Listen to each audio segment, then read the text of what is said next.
quão difícil era, o peso que é. E foi muito difícil eu trazer o tema que eu queria. Eu queria falar sobre o livre-arbítrio. Tentei pesquisar coisas, pesquisar na internet, pregações, e era muito difícil. E eu não sabia como ia conduzir essa palavra. E acabou que eu fugi do tema, um pouco. E quando lendo essa palavra, eu tirei 2 pontos principais que estavam muito visíveis. Que era, quando Deus nos colocou no jardim, Ele nos deu 2 coisas. Primeiro, um propósito, que era lavrar e guardar o jardim onde Ele nos colocou. E o segundo, Ele nos deu uma ordem, que era de comer toda a fruta do jardim, menos uma, que era a árvore da ciência do bem e do mal. E eu sempre me questionei, porque por causa dessa árvore, a gente perdeu o relacionamento que a gente tinha com Deus. A gente tinha a livre comunicação com o Senhor. O próprio Deus falava com o homem no Jardim do Éden. E Ele nos colocou lá e Ele nos ensinava. E por causa de uma tentação que a serpente induziu o homem a pecar contra Deus, e pela vontade do homem querer ser que nem Deus, a gente perdeu essa comunhão. E eu sempre pensei, Deus, se você é onisciente, por que tu colocou aquela planta, essa árvore ali? Se essa árvore era tão má. E estudando essa palavra, eu aprendi uma coisa: a árvore não era má. Se a árvore fosse má, significaria que Deus criou o mal. Mas Deus é perfeito, Ele não criou o mal. Então a árvore na sua essência era boa. O mal veio através do homem com a desobediência. E eu entendi porque Deus colocou ali. Ele queria provar o homem. Porque Deus, ali no capítulo 1, versículo, deixa eu ver, 27, Deus fala assim: e criou Deus o homem à sua imagem, e a imagem de Deus o criou. O 16. Deus disse assim: façamos o homem à nossa imagem, conforme a nossa semelhança, e domine sobre o peixe do mar, sobre as aves do céu, e sobre o gado, e sobre toda a terra, e sobre todo o réptil que move sobre a terra. E lendo aqui, eu entendi uma coisa: Deus nos fez a sua imagem. Então, para sermos a imagem de Deus, a gente também tinha que ter a escolher entre confiar em Deus e seguir a ordem que Ele nos deu, ou escutar a serpente e comer do fruto e querer ser que nem Deus. E eu também aprendi outra coisa lendo esse versículo, que além de sermos a imagem de Deus, nós temos algo que nenhuma de todas as criações que Deus fez, Ele nos deu algo especial, que era o próprio Espírito dele, que Ele soprou em nossas narinas. E Ele nos deu esse Espírito com um propósito. Ele queria tirar algo da gente. E Ele nos colocou no jardim, nos deu tudo, a gente tinha tudo que a gente precisava. E Ele queria algo de volta, Ele queria um retorno. E era o Espírito dele que estava no homem, Ele queria que saísse algo dali, Ele queria espremer algo dali. Só que a única coisa que o homem deu no jardim, mesmo Deus dando tudo para ele, segurança, dando comida, dando propósito, o homem, a única coisa que ele deu foi a desobediência e a quebra do relacionamento que a gente tinha com ele. Nesse momento, a humanidade perdeu a presença de Deus, quebrou o relacionamento com ele, e toda a humanidade tornou-se incapaz de não pecar. Então, quando alguém se acha que está forte, que é um santo dos santos, está pecando já, porque o homem é incapaz de não pecar. Então, eu aprendi isso com esse jardim.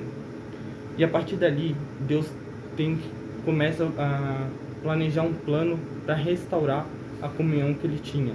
Então, Ele precisava que alguém viesse, pegasse todos os nossos pecados, todas as nossas transgressões, nosso sofrimento, e colocasse sobre si e morresse na cruz do Calvário, que foi o que Jesus fez por nós. No todo o Antigo Testamento vai ter algumas passagens, algumas profecias apontando a Cristo como o nosso Salvador. A gente precisava de alguém. E essa salvação começou no segundo jardim que eu encontrei, que é o jardim do Getsemane. nomeei assim, né? E ali, Jesus era 100% homem e 100% Deus. Ele tinha a essência que o homem tinha no jardim. E ele precisava dar algo para Deus ali. E ali, em Lucas capítulo 22, versículo 42, Deus entrega algo que era para o homem ter entregado lá no jardim do Éden. Vai falar assim, Jesus dizendo a Deus, né? Pai, se queres, passas de mim este cálice, todavia não se faça a minha vontade, mas a tua. E pareceu-lhe um anjo do céu que o confortava. E o posto em agonia orava mais intensamente, e o seu suor tornou-se uma grande gota de sangue que corria até o chão. Nesse momento eu vejo que que Jesus, ele estava em agonia. Ele sabia que logo mais ele iria para a cruz do Calvário para completar o nosso plano de salvação. E nesse momento que ele está no Getsemane orando em agonia, ele começa a dar algo para Deus que o homem deveria ter entregado a Deus lá no Jardim do Éden. Ali ele entregou uma adoração, uma oração que saiu do fundo da alma dele, do fundo do espírito dele, espírito esse que Deus tinha nos colocado. E nesse momento que ele está em agonia, ele entrega algo incrível. Quando a gente está feliz, a gente acaba não dando uma adoração de todo o nosso coração. Mas quando a gente está abatido, triste, não tem forças para orar, e a gente escolhe poder adorar a Deus, dobrar nossos joelhos e orar, é nesse momento que a gente começa a sentir, a gente dá uma adoração que toca no íntimo de Deus, porque a gente tira aquilo, sai do fundo da nossa alma, porque a gente não tem mais nada a perder. A gente começa a espremer tanto a vontade de adorar a Deus, que sai do Espírito que Ele nos colocou, e a gente devolve a Deus.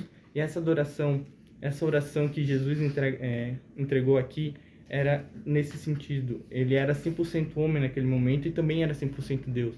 Então, como o homem não entregou isso a Deus no jardim do Éden, aqui no jardim do Getsemane, Jesus entrega essa adoração a Deus, que acredito eu que tocou a Deus, porque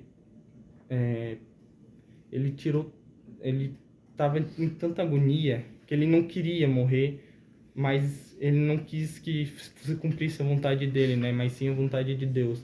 E Jesus começa a orar, entrega tudo aquilo do espírito dele, entrega para Deus. E o plano de salvação, ele se completa na morte de Jesus, quando é erguida a cruz e a lança transpassa o coração de Jesus. Então ali se cumpre a nossa salvação. O plano que começou lá no Jardim do Éden, depois do rompimento do relacionamento do homem com Deus, esqueci a palavra agora, reconciliado aqui com Jesus Cristo na morte. Então a gente começou a ter o acesso de novo a Deus através de Jesus Cristo. E era isso que eu queria entregar, né? Não falei tanto com minha irmã, nem com a Vitória. Como eu disse, foi muito difícil, mas o que eu quero trazer com essa palavra a gente passa por muitas situações complicadas, muitas dificuldades, mas é nesse momento que a gente tem a opção de escolher adorar a Deus. E quando a gente adora a Deus nessa situação, cara, é uma adoração que vai tocar no coração de Deus, porque é uma adoração que sai do nosso espírito. A gente não tem mais nada a perder, a gente já tá, geralmente não tem forças para dobrar os joelhos, mas é uma adoração que, cara, vai ser diferente quando Deus receber essa adoração. Então, se vocês estiverem passando por alguma dificuldade e não tiverem forças para orar, faça um esforço, dobre o joelho, ore, busque a Deus, adore a Deus, porque essa adoração vai tocar no coração de Deus, e eu tenho certeza que Ele vai escutar com toda a atenção possível. E era isso. Amém. Amém. Vocês perceberam que coisa mais